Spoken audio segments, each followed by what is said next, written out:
What's up, everybody? Welcome to the first episode of Smoke Showin, brought to you by the Valley Hispanic Bomberos. This is going to be a series of informational sessions that we're putting on for everybody, and we're just going to be having some good conversation. We're going to be talking about the organization. We're going to be talking about what we do as Los Bomberos. We're going to talk about job expectations of our organization, mentorship program. So before we get down to business, I want to do a little bit of intros. So I'm going to start here. My name is Greg Morales. I'm the president of the Valley Hispanic Bomberos. Thank you all for tuning in. To my left here is my vice president. Danny Frejo. Been with the Phoenix Fire Department for 18 years. The Bomberos for about the same amount of time. So just happy to be here. Yeah, me and Danny came on together 18 years ago. So it's been good, brother. Yep. Good time. My right-hand man here. Across from me, go ahead, brother. What's up, everybody? My name is Anthony Franco. I've been a firefighter for about 6 years. I was a bombero even before becoming a firefighter. I'm also the secretary on the executive board. Right on. To my right. What's up, everybody? My name is Tony Morales. I've been with the fire department for coming up on 10 years now. I'm a captain. I just got promoted within the year. And I run the mentorship for the Bomberos. Good deal, bro. Good deal. Down at the end, brother. What's up, everybody? My name is Alex Fernandez. I've been with the Valley Hispanic Bomberos now for 8 years. I've been with the Phoenix Fire Department for 6 years. Yeah. Right on. Awesome. Hey, Jimo. Yeah. Why Smoke Showing? Smoke Showing. Yeah. Well, we decided to name the show Smoke Showing. You guys know how it is. We've all been on the job for a little bit. Sometimes we'll get called out on a unknown fire or, smoke in the area or something, and we've been on the call where we pull out of the bay and all of a sudden there's a big old column of smoke, you know what I mean? And what's that like, right? Time to get it on, right? Time to get to work. The excitement comes on, the adrenaline's running, and it's an attention grabber. You guys, I'm sure the audience has been on the I-10 freeway or wherever you're coming from, and you can see a big old black column of smoke, and everybody's like, what's going on? You know what I mean? So it's an attention grabber, and that's what we want to do with this show is we want to grab everybody's attention. We want them to learn about what our organization, the Valley Hispanic Bomberos, is about, what we do. We get questions all the time on our social media pages from family, friends, and so this is what these sessions are about. This series is about. And so what we're going to do is we're going to break this up into some different episodes, and we're going to touch on different topics over the course of this series. Today, I want to touch on the organization itself, like where we came from and where we started, you know what I mean? We get the question all the time, and I know you guys get it all the time. My son wants to be a firefighter. What does he have to do to get started? What does he do? Or my daughter wants to be a firefighter. She heard about the Bomberos. How does she get involved? You know what I mean? So there's going to be this session today. We want to answer that question. Where do I start? For anybody out there that wants to pursue a career in the fire service, we're hoping to answer any questions that you have. Okay, so this is going to be on our YouTube page, so you can comment, get on there, like us, follow us, add some comments and add some questions, because as we go through this series, we want to be able to answer those questions and get you guys all the information that you'll need to be able to start heading down the right direction. And that's what this organization is about. Okay, we're going to get into expectations. I want to break down some expectations about that we have as Bomberos for our organization and what we expect in our members, blue shirt, gray shirts, and even expectations of the job, right? These people need to know what the job is about and what to expect when they're trying to think about, do I really want to be a firefighter? So we're going to touch on some of that stuff. We have a mentorship program through the Bomberos. Like Tony said, he runs the mentorship program. That's going to be a series in itself where we're going to break down the mentorship program, how to get involved, what to do, how that works, and everything that you're going to get out of that mentorship program. So that's going to be one in itself. For this organization, I know, Danny, it's our bread and butter, right? What are our two bread and butters? Mentorship and community involvement. Mentorship and community involvement. So another series is going to be community involvement. And that's going to be for everybody out there that's tuning in or listening to us, or that, again, we get questions all the time from different organizations or companies that say, how can we get involved with Los Bomberos? Because we do a lot out in the community. That's part of what we do as firefighters. It's embedded in our culture is to give back to the community. So We're going to break down our community involvement at some point in another series where we just talk about what we do. If you have a business or an organization, you want to partner with us, how to do that, how to go about donating to us. And if you do donate to us or you do support one of our events, where's your money going to? And we're going to break down, we're going to talk about, what we do as a nonprofit, because Los Bomberos is a 501c3 nonprofit. Okay.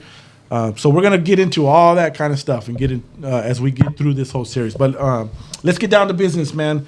Frejo, you're my VP. We've been together. We been on the job for 18 years, brother. We came on the academy together, and we've pretty much been involved since we got on the job, right? Yes, so sir. Give a little bit of history about the Bomberos, if you could, brother. Well, it started in 1986 as a grassroots organization. We built into a 501c3. I think the biggest part of it, even though we're tied in with the mentorship for the fire department, our e-board right now is based off of Phoenix firefighters, but our arm reaches across the valley. We have bomberos in every organization citywide. I think the coolest thing is all of the events that we have for the community, which is our pickleball tournament, our summer bash, all these things that we put together to get money to put back into our community. Right. Whether it's scholarships we have set up for people to go to school to become Phoenix firefighters or firefighters anywhere, or whether it's us of having to donate to someone whose roof's breaking down, or right now cancer's like always a big deal, but we can donate people that need that help. It's something that I'm proud of that we can give back to our communities. So we do a lot out in the community and stuff. And so we've been around, like Danny said, since 1986. You got a little backstory on how the organization started? Do you remember that story? It's pretty much just we just wanted to there's people just trying to get together, trying to mentor, trying to bring our communities together. Mm-hmm. So we just kind of built upon into the fire department. But the fire department, especially Phoenix, does a great job of public education. But we just take it a step further, because we're from the streets, we're from those same neighborhoods, and we still have that bridge that we can gap between the Phoenix Fire Department, other fire departments, and the community. And so real quick, back on that backstory too, where we started back in '86, Mary Rose Wilcox was city councilwoman, and there was fires going on in the downtown area. So she went to a fire station and she talked to some of the Hispanic Chicano firefighters that were working at the time and said, hey, I need you guys' help to come out and hit the neighborhood so we can find out what's going on and stuff. And so that's really how it started. And like Danny said, it just blossomed from there when they found that they could go out and relate and talk to the community, and there was such a need for that, and how much they learned from going door to door and talking to the community that looked just like them and spoke their language. Like they said, let's build this. And that's how the mentorship program started. And it was like, let's help our people get on the job and let's start bringing up the next generation of bomberos. So perfect, bro. Thank you, man. I appreciate that. Just to add a second, the mentorship part of it, like Greg said in the beginning, we've all played different roles as we go. Greg was our community involvement member for the same amount of time I was the mentorship member. So it's a great organization for men and women. If looking for a job in the fire service, like I said, it's valley-wide. To get involved with us, it not only it strengthens your, what we like to call total wellness on the fire department. It makes you mentally, physically, and emotionally strong, going through some of the things that we put you through to make you a better person and a good candidate for any fire department. Cool, brother. Thank you. You mentioned some of the things that we do. I want to try to touch on some of that. Alex, I want you to chime in here, brother. One of our major fundraisers is our Bombero Dance, bro. Can you break down that Bombero Dance for us, man? Yeah, absolutely. So this year, back in August, we had our 28th annual Hispanic Bomberos Bash. We did miss 3 years due to COVID. Yeah. So we'd definitely be up there. That's true. We'd be over 30 years of actually doing this dance. So. Actually doing it. So being the treasurer for the Valley Hispanic Bomberos, I took it on past couple years. So like Greg said, this is our major fundraiser of the year, and this is really what gets us throughout the year, being able to give back, whether it be scholarships or back to the members and the membership itself. Cool. Thank you, brother. That is our major fundraiser of the year. It kind of floats us. One of the other things that we just got done this past Saturday, and most of us were there. It was a great time. Was our pickleball tournament. You know what I mean? And we talk about that pickleball tournament a lot. I know you mentioned it, brother. That started a couple years. Actually, this year was our 4th annual. You know what I mean? And we started that to raise money for our scholarship program, right? And so 100% of the proceeds from our pickleball tournament went to our scholarship program. I believe. What was the number that we raised this year, man, for our pickleball tournament? You got a rough estimate? Yeah, so our pickleball, we're just a little over $4,000. I want to say around 4,500. Nice. Yeah. You know what I mean? Definitely. 100% of that's going right to our scholarship program. So where we help kids go to the next level and help pay for community college and get into an EMT so they could, again, start going down that path. So pickleball tournament, our Pickle Brawl 4th annual we just had last Saturday at Chicken and Pickle. Shout out to Chicken and Pickle. They did a great job. Very welcoming and accommodating for us, and everybody had a great time, man. Pit Boss came through, our friend Jenna. They had a great, generous donation. We had some nice smokers that they donated for first prize, some fire pits for second place, and some nice camping tents that third place got. Good, friendly competition, good time. Families came out, kids were running around. It was a good time, man. Weather was beautiful on a Sunday. They did a big old brunch spread for us, man, so it was nice, man. We just got done too, man. So our pickleball, right before our pickleball tournament was what, Franco? What do we have? We threw down. It was a Maryville Masters. Maryville Masters. And this was the first time we did it. It was introduced to us by the union, and it was a great turnout. Yeah, it was. Yeah, it focuses on the retirees. Old retirees came out, and some of the legends and the names that I've heard of throughout my career, they showed up, and I got to meet them and hang out with them, and drink a couple beers with them. And, Nice. I got to play in the tournament. It was great organized. We raised about $5,000, which Nice. went to Chicanos por la Casa, and they gave it right back to the community. They had a Thanksgiving event where they fed 200 families. Nice. And Right here in this area, the Carl Hayden community Yep, area, right here in this area. Yep. That's what I'm talking about. As soon as we raised it, it went right back, and it was the first one, and hopefully we're going to continue that. Yeah, I was there. I didn't golf in it, but we had a good old time, man. It was nice. I didn't know too much about golf, but we had a good time. Alex, you golfed in it, right? It was a blast, man. Yeah, it was a good time. Retirees, like Anthony said, old school, new school, young guys. It was good fellowship. So I'm hoping that we could make it bigger and better next year. So we'll sit down and talk about that. The Maryville Masters. That was a good time, man. Yep. You guys got to come out to that, man. Well, I don't mean how many foursomes we had, but it was a We good tournament. had 100, so it was 132 people played. Nice. It was almost maxed out. Which Good deal. was good. Yeah. And like you said, man, 100% of that money went right back into the community, right? We raised $5,000. We earmarked that money to Chicanos por la Casa for their Thanksgiving event. Wrote them a check.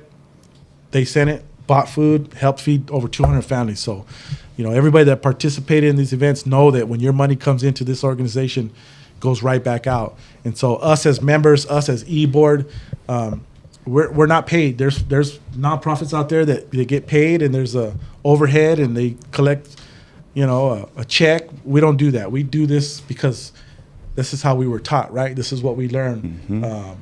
We don't get paid for what we do. It's all volunteer, and that's what's unique about this organization, right? 100% of money raised from this organization goes right back out into the community in some way, shape, or form, right? Mm-hmm. So appreciate that. Good part about it is we don't get paid, but we have a good time at all the events. Yeah, real good time. Make sure we have a good time. We know how to have fun, man. And so let's talk about the membership real quick. T, I want you to chime in on this. Can you break down when I say membership? What does that mean to us as bomberos, brother? When it comes to membership, I mean, we have sworn members and we have associate members, right? Mm-hmm. Sworn is what you see, all of us right here on the e-board, and we have another member who's not here, Saul, but sworn members, firefighters who have been sworn in, right? And then associate members. So if you become a part of our organization, you'll eventually become an associate member, and you're obviously not sworn in yet, right? Sworn is blue shirts.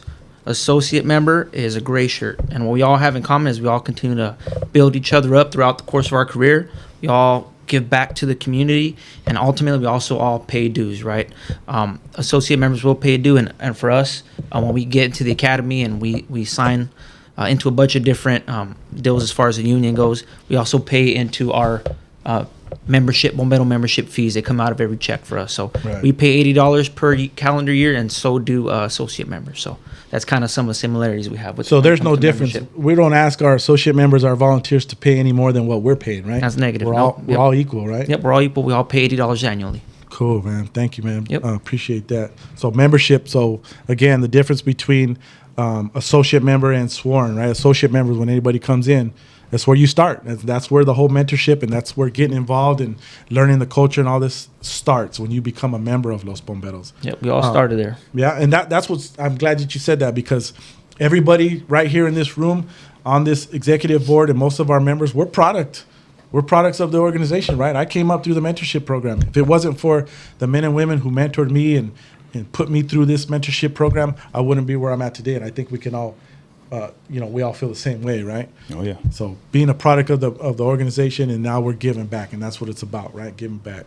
When we talk about members, Danny, there's expectations, right? There's expectations that we have as Los Bomberos, and there's expectations of the job itself of becoming a firefighter, and they kind of mirror each other, right?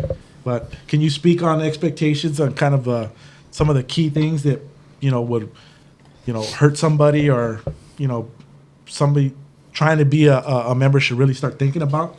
Well, like you said before, the expectation is we're all the same. We're all equal when it comes to paying dues. It's also, we're not going to ask you to do anything that we don't do ourselves already or haven't done ourselves to get to this point. Mm-hmm. So if you're showing up, we have quarterly times where you can sign up with Los Bomberos. We just expect you to have a clean driving record. Everybody had some fun in high school and some different times, but as long as you didn't do anything that affected your license or any kind of felonies, you come to us and we'll start mentoring you along that way. But we have the expectations. We do a ride-along program. I know everybody's rocking beards nowadays, but we want you to be clean cut. We want you to look the part. If you're going to be coming out to our stations, going down our trucks, and you're going into people's houses to get an idea of what we do, you got to look the part. Right. And if you're in that mindset anyways, like we all are, that's what you want to be, and that's what you're setting yourself up to be. You got to be ready to play that role. But we also just expect you to come in and be part of the family. Show up, work hard, understand we're community involved, understand that we want you to come work out with us. We want you to study, but we want you to go back to the community and continue to give back. Me and you being here the longest and coming on together, the Bomberos not only mentorship, not only helped us get hired, but we're both captains right now, and we're both involved in a lot of things. The Bomberos helped us throughout our whole career, and it was a great organization. But the expectation is high because we hold high expectations. Cool. Right on, brother. And so you mentioned some things, and I know, like, even something simple, like you mentioned, if you have too many points on your driving record, that could exclude you from, being considered for a position as a firefighter recruit. So, come in, check your P's and Q's, get with us, ask questions. That's what this mentorship program is about. What do I need to do? Where do I need to be? And what should I be doing to try to start reaching my goal, working towards reaching my goal? And so that's why we lay these expectations down. And we do that from day one, right? When somebody comes in, we let everybody know from the get-go so that you can get all your ducks in a row and make sure that you got everything taken care of when you start coming through this process. You mentioned some things like hard work and stuff like that, Danny. T, can you talk about a little bit of some of the personal qualities, you know what I mean? Like when it comes to like expectations, some of the personal traits that we look for? Yeah, definitely. When it comes to those personal traits that we all, I think, can agree on is going to make a successful firefighter recruit and a successful firefighter for the next, 25, 30 years, I think we can all agree that, dedication is probably up there at the top. Someone who's committed, someone who's consistent. When it comes to becoming a firefighter recruit, that can be a really long process for some. And a commitment early on now is going to equate to a commitment throughout an entire career, right? Which is being a firefighter, that we just have a different culture, right? We have a different job. And, you need that commitment in order to have a good, successful outcome in career, right? Delivering good customer service, taking care of your brothers, things along that nature. So dedication is important. Another trait is probably being mature, right? Somebody who's respectful, accountable, responsible. We're looking for people who respect the process, who follow through with their word, and they're people of their word, a man or a woman of their word. That's kind of something that we're starting to see kind of maybe not, that follow through is not something that we've are having right now currently, which we've always had, people that follow through and really want this job, right? Then lastly, that I can think of is somebody who's humble, right? Somebody who can take constructive criticism, who can adapt to those challenges and come back better, right? Because that's what the job of being a firefighter is, somebody who can adapt, somebody who can take criticism, because we are continuously learning as firefighters. So those are some of the ones that I got. I don't know if anybody else can think of something off the top of their head, but that's what we got. Oh, that's good. That's a good start, man. You know what I mean? That's that's what we're looking for in our members. And we sit down and, when we talk about people getting involved and getting into a good mentorship program, you start to learn and you start to understand what those expectations are. You start taking a good hard look in the mirror, right? You start saying, do I fit these qualifications? Am I that type of person? Do I have what it takes to work to reach this goal? Because this is a highly sought out profession. It's not like a normal job where you just apply and get a phone call. I mean, it's a long drawn out process and it's a very difficult process. So, we're going to touch on some of those things later as we continue our conversation. But I think one of the biggest things, bro, is that we have to figure out, is what's the job is about, right, Anthony? Like, what is it that we do? You're applying to become a firefighter. Well, what is it that we do? So can you break down a little bit of like the job expectations that people need to know what they're getting into, right? Yeah. So me getting on personally, I did not want to be a firefighter until I was 28 years old. I didn't know where to start, and once I got involved with the Valley Hispanic Bomberos, it did more than pave a road. It actually showed me what the job was. Right. Once you get into the tier 2, which it'll get breaking down later, you're invited to ride along. You can see what we do, and this organization opened my eyes to that. Right. This is like Timo said. This is a career. It's not a job. Right. You're signing up for 25 years. And when it comes to that, you got to understand what you're getting into. We're professional problem solvers. Yes, we fight fire, and yes, we run EMS calls. But people call us on their worst day. Yep. Whether that's the old typical cat on the roof type thing, because I've actually done that. Chased the cat on top of a roof when I was on probation. But I mean, changing out smoke detectors. We changed the flat tire not too long ago, just because that's what we do. They call us on our worst day. And when it comes to actually fighting fire, it's a physical job, really physical. And even helping people, people that can't help themselves up. There's some big people out there that require a little bit of muscle, a little bit of problem solving. And this Valley Hispanic Bomberos opened that up for me, and that's what's great about it. The more you get involved, the more you see, yes, this is for me, or maybe I should think about it a little bit. And once I saw it, I was hooked. Yeah. Yep. So, I mean, you touched right on it, brother. And I think another thing that people need to understand is once you do get involved, once you do start riding along or talking with firefighters and understanding what this job is, this job ain't made for everybody. You know what I mean?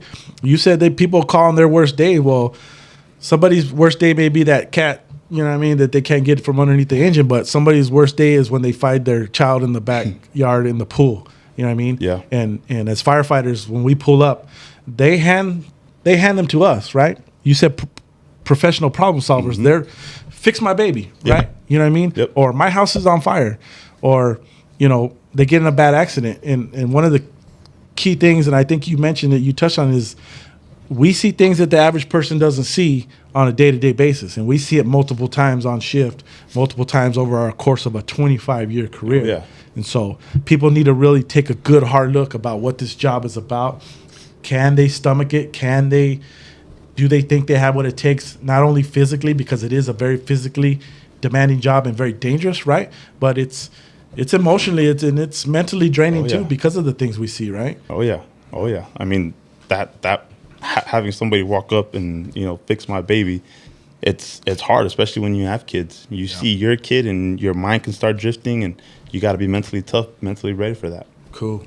Piggyback off that real quick, we're talking about what happens after the tones go off, right? Right. What about before the tones, right? The culture in itself, I touched on a little bit, but again, the job of a firefighter is different than any other job out there. We live with a group of people for 24 hours every third day, right? Getting along, getting to know each other, starting that camaraderie and that brotherhood. And, that's super important too, so being able to fit into part of a team, into a program, be able to adapt, that's just as important as when the tones go off, right? Is what happens before the tones. Are we already a cohesive unit? Are we gonna do the right thing when the tones go off, right? So just want to touch on that real quick. That reminds me of that sign at Station 13, right? What does it say on the wall?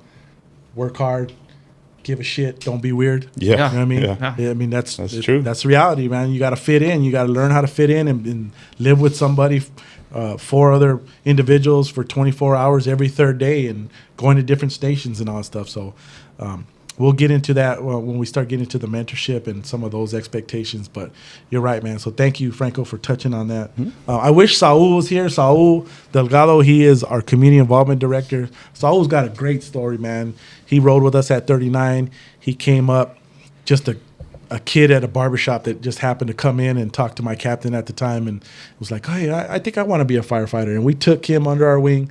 That dude gave us a full solid year of dedication and commitment that I haven't seen in a whole lot of people, especially on a personal level, because he came to us and rode at our station and we mentored him and he did it, you know what I mean? And even his background story, where he comes from and his parents and coming from Mexico, and just a great story, you know what I mean? But, people ask all the time, what are the requirements? And we'll get into, again, all that stuff. But anybody can do this job. If you have what it takes, right? If you have what if you have the qualities and traits that we're looking for in our members, if you have that certain work ethic, if you're willing to put in the work and you're persistent and have the dedication, anybody can achieve this job. And I know we tell people all the time, I've heard you guys say it, and I tell people all the time, the only ones that don't get this job, if you're really considering it, you're working towards it, the only ones that don't get hired are the ones that quit, right? 100%. They give up because the process is too hard or too long, or they don't have what it takes, right? And that's good for us because it's a weeding out process. We're looking for the best of the best when it comes to the people, because we spend so much time with each other, right? We want to be with the people, somebody that we can live with for 24 hours, Well, yeah, I think in perspective with the family thing too is you have family on the job, and we want the best because we want that protection over all of us to get home safe every shift. Cool. I appreciate you guys' input on all that stuff, man. I think I mentioned before, we get that question all the time, right? Where do I start? I get phone calls all the time. I run the Instagram page, and we'll get DMs all the time and messages, and they talk about hey, I want to join the mentorship program, or I'm thinking about being a firefighter, or my son is thinking about being a firefighter, or my daughter, you know what I mean? So we get that question all the time. So I really want to get into this. I think we're going to take a break here for a minute, and when we come back, we're going to talk about that, and we want to answer those questions for anybody that has that question. Where do I start? And so we're going to kind of break that down on somebody that's looking to get involved with Bomberos and start testing or start getting into the mentorship program. Is where do I go from here, and what are the next steps that I have to do? Okay, so when we come back from break, we'll touch on all that stuff. Again, thank you everybody for tuning in to this first episode of Smoke Showin. Let's go.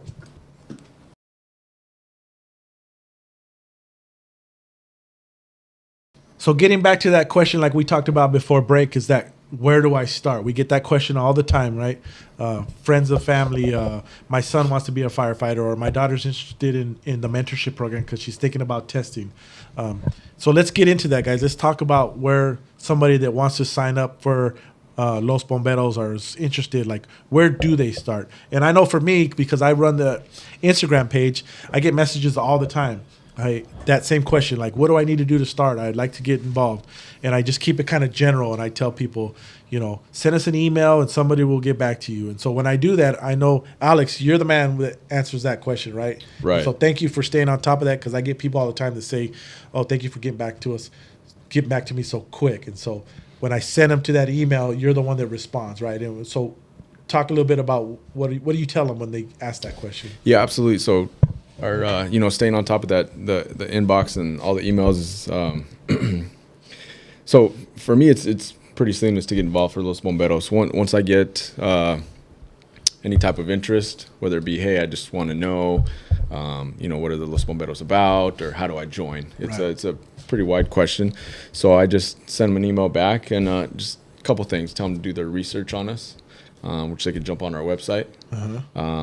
Obviously, stay up to date on all of our social media. Right. And again, I point them to some certain dates. So we enroll every quarter. So 4 times a year we have enrollment, and I sit with Tony and I coordinate those dates as to when, and I will push all that information out to them. Okay, cool. You mentioned do your homework, right? And so not only the social media platforms, but you said our website, and that's vhbomberos.org, correct? You can look us up, and we have all the information. We have our mission statement about the organization, what we do, how to sign up, how to reach out. And so that email is vhb@vhbomberos.org. When we talk about send us an email, that email should sound like, hey, I'm so-and-so, I'm interested in joining. Can I get some more information? And you will get back information. Alex will pick up that email and he'll get back to you shortly so that you can get that ball rolling. So thank you, Alex. You mentioned some meetings though, and so T, I want you to kind of touch on that. He mentioned quarterly enrollment in the, can you break that down a little bit so people understand what that's about? Yep. So what we used to do as an organization is you can sign up with the Bomberos at any given point. What we did is we changed it to quarterly meetings. Typically and most likely it's going to be January, April, July, and October. Most likely that first week, depending on the holidays, and just given different dates might change that. Right now, currently, because we have a written test in January, on January 7th, we have to do our enrollment a little bit earlier. So we're going to do ours mid-December for now, for the year of 2025. And with that quarterly enrollment, if you sign up the first quarter, if it's typically January, it's going to be $80. The second quarter will be $60, and so on and so forth, right? That's always going to be at Franklin High School, most likely at 4 o'clock. And then again, you can contact Alex, you can contact me directly or social media, and you can get more direct information. But typically, that's going to be our enrollment days: January, April, July, and October, the first week. Pay attention to our social media. Stay on top of Instagram. Stay on top of Facebook and our website, because that's where you're going to get the bulk of that information. Cool. Thank you, man. And you mentioned Franklin. So for those of you that don't know, Franklin Public Safety High School is one of our partners. We have a great relationship with that school. That's our hub. That's where we do a lot of our meetings and most of our workouts. Shout out to Mr. Cabrera at Franklin, one of our partners. Great guy. He's the principal over there. That's on 17th Avenue in McDowell. So when you hear us reference Franklin, that's what we're talking about, Franklin Public Safety High School, right across the street from the fairgrounds, okay? And so, again, like he said, pay attention to social media, pay attention to the website, and just do your homework, right? And stay involved, and so you know when things are coming up. We talk about some of the basic requirements, you know what I mean? Like, what are some of the basic, there's a few that are just general basic requirements. Franco, can you touch on some of that, bro, when somebody's thinking about? Yeah, so there's two basic requirements. You gotta have your CPAT done, which is a basic physical test that every firefighter or aspiring firefighter has to do. But you also have to have your EMT done. You got to be EMT certified, and it's emergency medical technician. It's a college course, and they offer it everywhere. There's a bunch of community colleges that offer it. Right now, I actually teach or help teach the EMT program down at Phoenix College. Been doing that for a few years. I do it with Frejo. It's a great organization. It's where I got my EMT. It's where I got my paramedic. It's about so there's two different ways you could go. They have an advanced class, which is like 8 weeks, but they also have a semester-long class, 3 to 4 months. You got to, of course, attend the class. You got to pass, certain tests. You got to pass that national test. And once you pass that national test, you become EMT certified. You got to have that done and your CPAT done before your second round interview. Cool. Basic requirements. You got to be EMT certified. Like Anthony said, you got to pass the class. You got to pass the national registry. You become certified. Got to get your CPAT in, candidate physical ability test. Mm-hmm. And you sign up just like any college course. You go to phoenixcollege.com, build your profile, sign up as a student, and go from there. I think another thing, another minimum requirement is you got to be 18 years old. Yes, you got to be 18 years old, EMT, CPAT, and get yourself into a good mentorship program like Los Bomberos, right? You also have to have a diploma or GED. Correct. There you go. Yep. Diploma, GED, right? He mentioned PC, and that's one of our partners. Most of you guys teach. I've taught there. Well, I think all of us at this table have taught there at one point in time, whether it's EMT or paramedic or firefighter 1 and 2, intro to fire service. And you used to teach there. I took that class years ago. Remember with Captain Ray Martinez, rest in peace. Shout out to Ray Martinez, one of our former presidents. I took it too. Can you talk about that at PC? And not only can you do an EMT, but what are some other things that you can do to further yourself and get yourself ready? Well, through Maricopa Community College, which is Paradise Valley, Phoenix College, Mesa, all of those, you can do, obviously, EMT, which is your requirement. You can also take a paramedic course. We have a Fire 1 and 2, which is kind of a big blueprint of what you'll go through when you go through an academy, but also get you kind of mixed in with the culture and the different things that aspects of what we do on a day-to-day basis. But any kind of classes, there's hazmat responding classes, the tactics class. One of the things I did when I was getting hired there was a lot more. I think we were in a 2-year process when we were trying to get hired. I tried to fill that time staying involved in these classes so I could educate myself more. When we get into the interview panel on the mentorship side, the more information you have, the more you can talk about in your interview. It just shows the work that you put in to acquire this job. Nice. And so, like you mentioned, I think we mentioned most of us teach over there at these community colleges. I know some of our other brothers and sisters teach at Paradise Valley Community College, Estrella Community College, the Maricopa Community College. Get yourself enrolled and get yourself educated and start building that toolbox that we talk about. Start getting yourself educated and learning about what this job is and everything that you can to make yourself a better candidate. That's the goal. So thank you, man.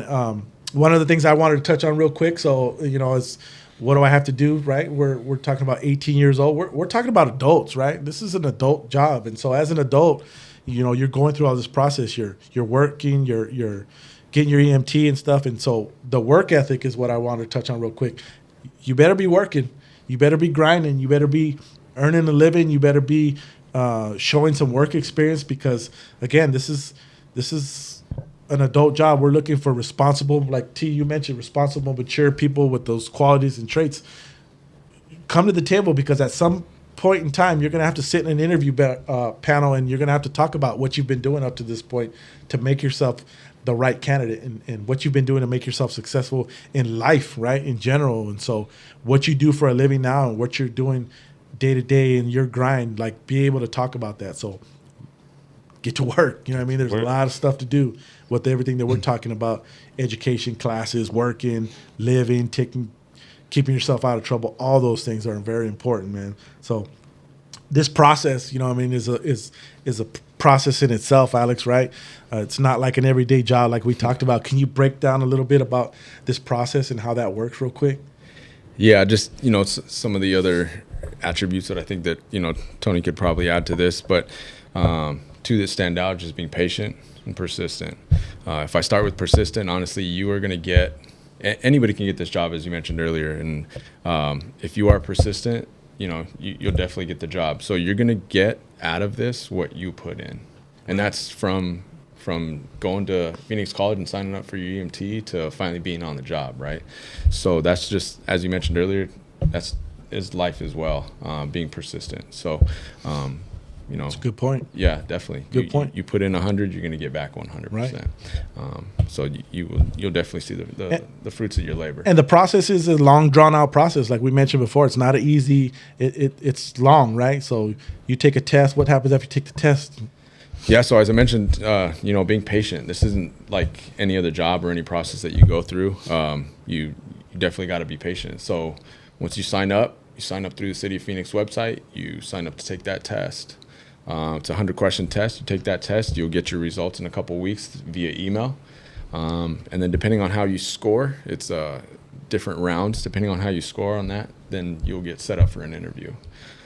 So it's a 2-round interview. You pass your first round, you get invited to your second. You pass your second, then you get your invitation to begin the academy. Mm-hmm. Which again, you still got to be patient. It's not over once you're in the academy. Yeah. Out of the academy, then you go into probation. So it's quite drawn out.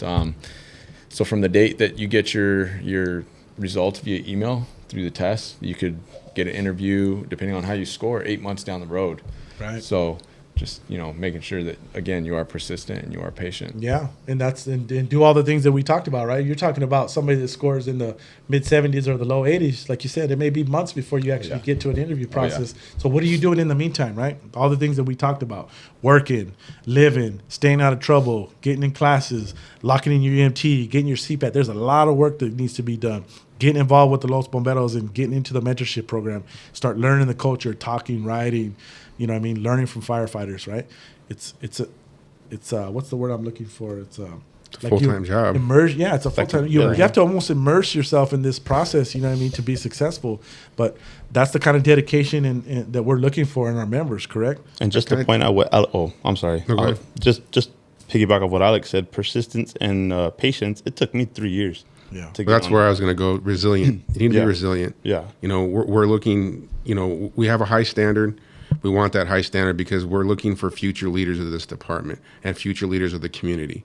And for that takes time to get there, but you're not going to get everything on your first try. It took me 3 tries, and through my career, even promoting's taken me more than a couple times. So you got to be resilient. I tested for 5 years myself. You know what I mean? I could barely read when I started. I had a lot of work to do. You know what I mean? So get grinding, get working. When we do talk about signing up and these dates and stuff, when we talk about that, T, can you break down what it means to be an associate member and how that looks? Yeah, definitely. So we used to just have a general associate member, right? Gray shirt. Everybody still gets a gray shirt when it comes to being an associate, but now we have a tiered system. We have tier 1 members and tier 2 members. So when you sign up with us at our quarterly enrollment, you'll become a tier 1 associate member. And what that is just a basic generic as far as you're going to get invited to work out once a month at Franklin High School, again on 17th Avenue, McDowell. You're also going to get access to an interview class and a general, actually you're going to get invited to our written practice as well. But as you're starting to understand, it takes a lot more than just the basics and the bare minimum. Our goal is to get you above that. And what we're finding out is that with the testing process being a little bit different over the last couple years, we want to maintain a standard when it comes to who we are. Not necessarily who we're helping, but who we're putting our thumbprint on, who we're spending our time with, who we're investing in ourselves, right, to become a future leader in the organization. So with that comes a tier 2 member. In order to become a tier 2 member, you have to pass our minimum fitness requirement. And that requirement is going to be a 2-round skills course. There's 10 or 11 events. That's per 1 round. You have to do 2 rounds in PTs, which is just the t-shirt, shorts, and you have to do that in sub 35 minutes, right? So that just shows us as an organization that you've done at least the minimum to get yourself to a good fitness level so that we have something to work with, right? And with that, becoming a tier 2 member, you get access to ride-alongs, you get more access to panel interviews, and more one-on-one time with your firefighters, right? Things that we used to do for everybody, but again, we want to maintain a standard, and we have all come up with the system, and that's our tier 2 system. So that's what Cool. I got for you. That's good, man. And I appreciate you guys putting in the work and the effort to revamp the mentorship program. We're rocking and rolling. You know what I mean? We got some good people coming in, and I think the system is working. You know what I mean? And you're right. We want to focus on the people that are grinding, the people that are putting in the work, because again, these are the people that we're going to be working with. For the next few years before we end up retiring, you guys are going to be with for the next 20, 25 years, right? Our kids, when they get on the job, my son just got on the job, so we're trying to get these people that they're going to be riding next to in these trucks for the next 20, 25, 30 years, you know what I mean? So there's a lot of work to be done. And we're going to get into that as we get into the rest of this series and we start really breaking down the mentorship program and what that's about. It's going to take a whole session when we get into the ins and outs of the mentorship program and what we do and the expectations and what everybody has to do. So I appreciate you guys breaking that down. I want to thank you guys, man. It was good information, good conversation. I mean, we could sit here for hours. We're going to break this thing into a few sessions. So we want to thank everybody for tuning in. Like I said, follow us on YouTube, subscribe to our channel, comment, throw some questions at us. We want to be able to answer all your guys' questions, just like that. Where do I start? If you hear something or you want to know something about this organization, about the expectations that we didn't talk about, throw it out there so that we can key in on it. We want to be able to answer all of your guys' questions so that we can put you on the right path for success. That's what this organization is about, right? That's what Los Bomberos is founded on, is taking people to the next level, because we want to give back just like everybody did for us. So thank you guys. Appreciate you guys, my brothers, for sitting in with me and having this good conversation. Thank you for what you do as an e-board member and all the work that we do as members of this organization. You guys really make this organization work, right? We're the workhorses, and our members are the workhorses. Our associate members are the workhorses. They make this organization work, and we've been doing this for a lot of years. So thank you guys. Thank you to the community for watching and tuning in. Again, follow us, like us, subscribe. Until next time, remember, when there's smoke showing, it's time to get it on. Let's go.